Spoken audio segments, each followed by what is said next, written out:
Hi guys, मैं हूँ शिवांगी और मैं आज जूम के साथ ऑल माय फर्स्ट सेगमेंट करने वाली हूँ। बहुत बहुत स्वागत है। First question, first app you checkup when you get up in the morning. Alarm clock बंद कर दिया। Clock. First broken bone in your body कभी हुआ है बचपन से लेकर आज तक? भगवान करे ना हो। First foreign country you have ever visited? First foreign country, I think Switzerland. Switzerland. First Instagram post? मुझे याद ही नहीं है, पता नहीं। आई थिंक मेरे किसी शोज के टाइम पे जब मैंने इंस्टा अकाउंट अपना ओपन किया होगा, उसी शो से रिलेटेड कुछ होगा। फर्स्ट मेकअप आइटम आपने अपने लिए खरीदा? फर्स्ट मेकअप आइटम, मुझे ब्लश ऑन बहुत पसंद था, तो मैं ब्लश ऑन बहुत खरीदती रहती थी। मतलब मुझे ऐसे पिंक पिंक करना बहुत अच्छा लगता था। फर्स्ट टाइम इन लोकल ट्रेन, मुंबई के लोकल ट्रेन?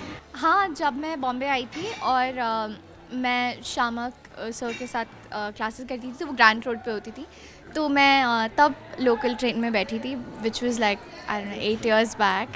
हाँ, तो तब। First time in plane ride?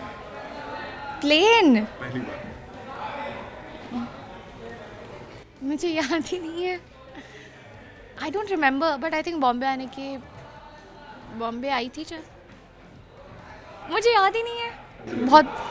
First time आपने अपने फेस पर प्रोफेशनली मेकअप अलाउ करवाया था? प्रोफेशनली मेकअप आई थिंक वो हुआ था बेगूसराय में, क्योंकि उसके पहले जो मैं शो करती थी तब मैं बहुत छोटी थी, तो तब वो बच्चों को मेकअप नहीं लगाते थे। वो ब्लश ऑन में फिर भी चुपके से खुद लगा के और लिप बाम दे देते थे, और थोड़ा बहुत अगर हम चुपके से, क्योंकि हम बहुत सारे बच्चे थे उस शो में, तो हम खुद से थोड़ा सा ऐसे मस्कारा और काजल लगा लेते थे। बाकी तो I think professional makeup, proper makeup वो मैंने बेगूसराय में ही किया।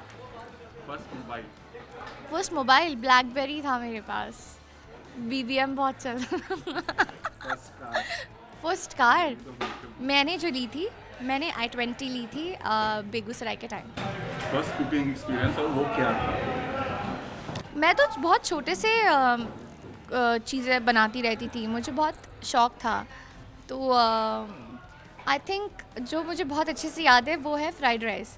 तो वो बहुत इजी होता था, लेकिन मुझे पता है मैंने एक बार जब बनाया था, पहली बार जब बनाया था, तो मैंने उसमें वो कलर नहीं आ रहा था जो मम्मा बनाती है, क्योंकि मम्मा तो प्याज व्याज काट के डालती हैं और उसका कलर ब्राउन ब्राउन राइस अलग से हो जाता है, तो जीरा और प्याज, तो मैंने फूड कलर डाल दिया क्योंकि उसमें कलर ही नहीं आ रहा था। तो वो मेरा फर्स्ट एक्सपीरियंस था फ्राइड राइस का, जो कि पर उसका टेस्ट बहुत अच्छा था। ओके। फर्स्ट जॉब जिसके लिए आपको पेड किया गया, पहली जॉब? देहरादून में मैं ट्यूशन्स पढ़ाती थी और डांस क्लास भी, डांस सिखाती थी। ओके। फर्स्ट फियर जिससे आपको बहुत डर लगता है, चाहे कॉकरोच हो या छिपकली हो या? It's losing my loved ones. मुझे और किसी चीज़ से इतना डर, तो मुझे बहुत चीज़ों से लगता है, वैसे मैं डरपोक हूँ थोड़ी थोड़ी, पर आई थिंक इससे बड़ा फियर और कुछ नहीं है लाइफ में। फर्स्ट पर्सन जिसको आप रात को 3 बजे भी कॉल कर सकती हैं? मम्मी। फर्स्ट पर्सन जिसने आपका दिल तोड़ा हो? जिसने मेरा दिल तोड़ा हो, मम्मी। कि बचपन में मुझे जो जो चीज़ें पसंद होती थी, कई बार वो दिलाती नहीं थी, क्योंकि मेरे शौक बड़े अजीब होते थे। मतलब मैं बेब्लेड खेलती थी, तो मेरे पास बहुत सारे होते थे, तो मुझे ना, हम फाइट करते थे, तो मैं बहुत जिद करती थी कि मुझे और बेब्लेड्स चाहिए और चाहिए और चाहिए, तो कई बार मम्मी मना कर देती थी, तो मैं बहुत रोती थी। फर्स्ट टैटू क्या है, अगर नहीं है तो अगर बनवाना हो तो क्या हो? नहीं, मैंने टैटू नहीं बनवाया है और नहीं मुझे बनवाने का शौक़ है, मैं नहीं बनाऊँगी। अच्छा, फर्स्ट थिंग जब आप पैकअप करके घर पहुंचती हैं तो क्या होता है? मेकअप उतारती हूँ, खाना खाती हूँ, फिर नहाती हूँ और सो जाती हूँ। ओके। सो फाइनली कितना रिकॉल करवाया मैंने आपको, मतलब ऑनर पर्सन? करवाया स्पेशली फ्राइड राइस वाली बात, अभी मम्मी सुनेगी तो उन्हें पता भी चल जाएगा। But it was a nice segment, I enjoyed. चाहिए लास्ट अपने फैंस से? Thank you guys, and keep supporting me, keep loving me, and I need your support, really need your support. I know you guys will, and thank you so much. I love you all.